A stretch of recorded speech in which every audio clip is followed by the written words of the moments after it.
अगले ही पल एक नया दुश्मन या फिर एक नया साथी उनके सामने आ खड़ा हुआ और तभी जंगल के अंधेरे से किसी के कदमों की आहट सुनाई दी। अगले ही पल एक किंगडम नाइट उनके सामने आकर खड़ा हो गया, लेकिन जैसे ही उसकी नजर हमारे एमसी पर पड़ी, उसके चेहरे का रंग तुरंत बदल गया।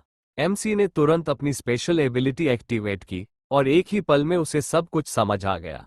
यही वो नाइट था जिसने अकेले पूरे रेड ट्राइब का नरसंहार किया था। 3 अलग अलग रेसेस को एक साथ देखकर नाइट हल्का सा मुस्कुराया। उसके लिए यह कोई साधारण मुलाकात नहीं, बल्कि एक लकी हंट थी। तभी एमसी ने सीधे सवाल किया, ओगर्स की तरफ इशारा करते हुए कहा, तो इन ओगर्स का ये हाल भी तुमने ही किया है? नाइट बस हल्का सा हंस पड़ा। एल्फ वॉरियर बिजली की रफ्तार से उस पर टूट पड़ी। नाइट बस हल्का सा हंस पड़ा। हाँ, इसे भी कोई वेपन कहते हैं। लेकिन एल्फ वॉरियर पहले ही उसकी कमजोरी समझ चुकी थी। उसने मन ही मन सोचा, अगर आर्मर नहीं टूट सकता तो वहीं हमला करोगी जहां आर्मर है ही नहीं। और अगले ही पल उसकी तलवार सीधे नाइट की गर्दन पर जा लगी। खून का फव्वारा फूट पड़ा। लेकिन बात यहीं खत्म नहीं हुई। अगले ही पल नाइट ने जबरदस्त काउंटर अटैक कर दिया। उसका मुक्का इतना खतरनाक था कि एल्फ वॉरियर हवा में ही उछल गई। अब नाइट सच में गुस्से में आ चुका था, लेकिन गिरते गिरते भी उसने हार नहीं मानी। उसने एक और हमला किया और इस बार उसकी तलवार सीधे नाइट के आर्मर से टकरा गई। लेकिन आर्मर इतना मजबूत था कि तलवार उसका कुछ भी नहीं बिगाड़ सकी। अगले ही पल नाइट ने एल्फ वॉरियर को इतनी जोर से जमीन पर पटका, तभी उसकी नजर हमारे एमसी पर पड़ी। हाँ, अब याद आ गया, तुम ही हो ना, लेजेंडरी नाइट। ये सुनते ही एमसी बिना एक पल गनवाए सीधे उस पर टूट पड़ा। एमसी का सरप्राइज अटैक देखते ही नाइट बस हल्का सा मुस्कुरा दिया। बिल्कुल, एक गद्दार के लिए यही डायलॉग सही बैठता है।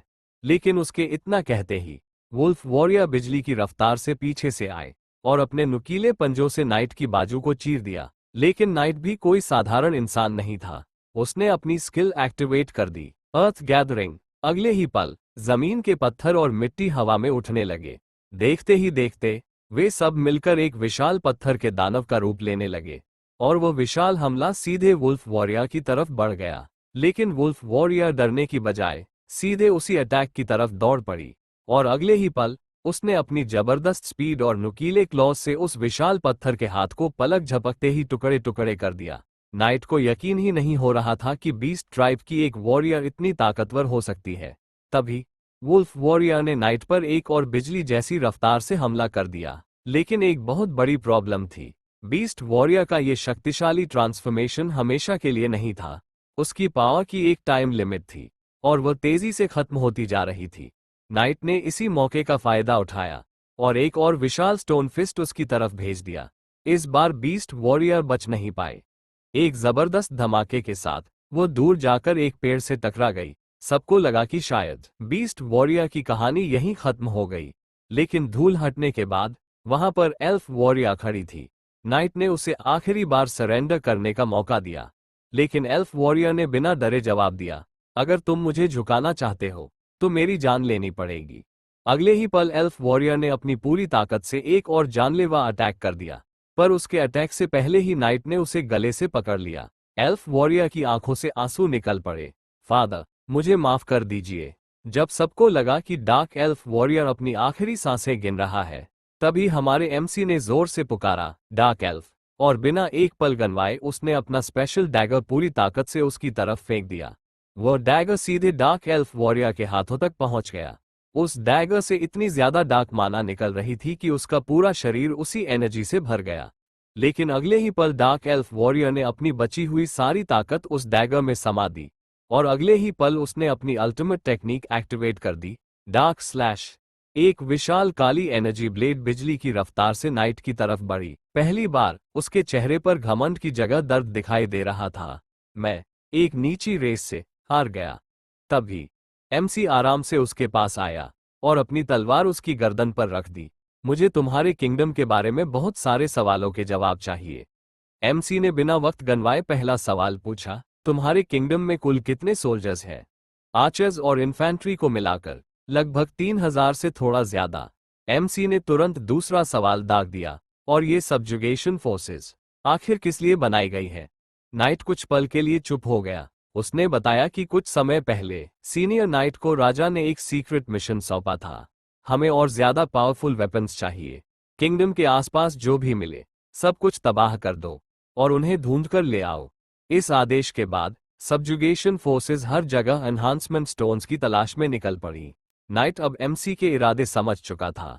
वो बोला, तुम सोल्जर्स और एलीट नाइट्स के बारे में पूछ रहे हो, कहीं तुम्हारा निशाना पूरा किंगडम तो नहीं? एमसी बिल्कुल शांत खड़ा रहा।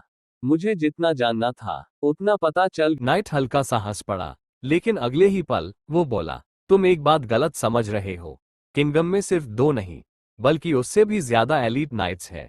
ये सुनते ही एमसी का चेहरा एक पल के लिए गंभीर हो गया। क्या सिर्फ 2 नहीं?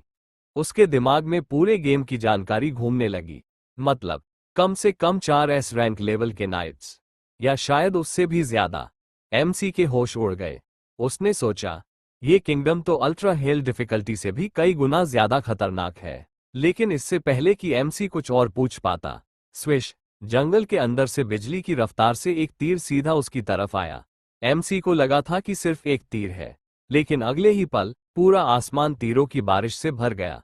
एमसी ने अपनी जबरदस्त स्पीड से हर तीर को डॉज कर लिया, और तभी जंगल से रॉयल गार्ड की 0th डिवीजन सामने आ गई। जमीन पर पड़ा घायल नाइट मुस्कुराया, बहुत देर कर दी। स्टोन अर्थ रिजेनरेशन। उसका आधा टूटा हुआ शरीर धीरे धीरे फिर से जुड़ने लगा। वह बोला, क्या तुम्हें लगा मैं इतनी आसानी से जानकारी दे दूंगा? एमसी बिल्कुल शांत खड़ा रहा। मुझे जितना जानना था उतना पता चल गया। अगर तुम उन सबके कमांडर हो तो मतलब वे सब तुमसे कमजोर होंगे, है ना? एमसी ने बिना एक पल गंवाए अपने छोटे ड्रैगन को आदेश दिया, रिजेल ड्रैक, अब तुम्हारी बारी। छोटा सा ड्रैगन जोर से दहाड़ा और सीधा आसमान की ओर उड़ गया। नाइट हंस पड़ा, हा हा हा, यह नन्हा मॉन्स्टर मेरा क्या बिगाड़ लेगा। लेकिन अगले ही पल ड्रैगन ब्रेथ, रिजेल ड्रैक के मुंह से एक भयानक लाल एनर्जी बीम निकली। फायर। पूरा बैटलफील्ड उस एक अटैक से कांप उठा। रॉयल गार्ड के सोल्जर्स को संभलने का मौका तक नहीं मिला। लाल एनर्जी बीम ने उनकी पूरी सेना को पलक झपकते ही मिटा दिया। अटैक खत्म हुआ तो जमीन पर सिर्फ तबाही की एक लंबी लकीर बची थी। एमसी ने अपना सिस्टम स्टेटस चेक किया। सिर्फ एक ही अटैक में रिजेल ड्रैक का लेवल सीधे 10 तक पहुंच चुका था। चारों तरफ ढेर सारे माना स्टोन्स बिखरे पड़े थे। एमसी मुस्कुराया, इतना तो सच में जैकपॉट मिल गया। लेकिन इसी बीच वारेन फॉरेस्ट में कुछ अजीब हो रहा था। टॉर्स को अचानक पैरों की आवाज आने लगी।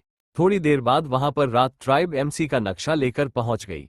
वहीं दूसरी और अल्फ वॉरियर, मैं बचे हुए ओगर्स को समुंदर की तरफ ले जा रहा हूं, अलविदा। लेकिन एमसी ने तुरंत उसे रोक दिया, नहीं, मेरे साथ लड़ो। मैजिक स्टोन हाथ में लेते ही एक तेज लाल रोशनी पूरे इलाके में फैल गई। डार्क अल्फ ने अपनी नई ताकत महसूस करते हुए कहा, अगर इसी स्पीड से चला तो बहुत कम समय लगेगा। एमसी के चेहरे पर आत्मविश्वास भरी मुस्कान आ गई। अगर लिजार्ड मैन वैसे ही है जैसे मुझे याद है तो हम उन्हें अपनी तरफ जरूर ला सकते हैं। ये सुनते ही सब उसके साथ चल पड़े। लेकिन कुछ ही दूर जाने के बाद किसी के भारी कदमों की आवाज सुनाई दी। एमसी तुरंत रुक गया। तुम? लेकिन अब सबसे बड़ा सवाल यही था, क्या ये लिजार्ड फोक एमसी का नया साथी बनेगा या फिर उसका अगला सबसे खतरनाक दुश्मन?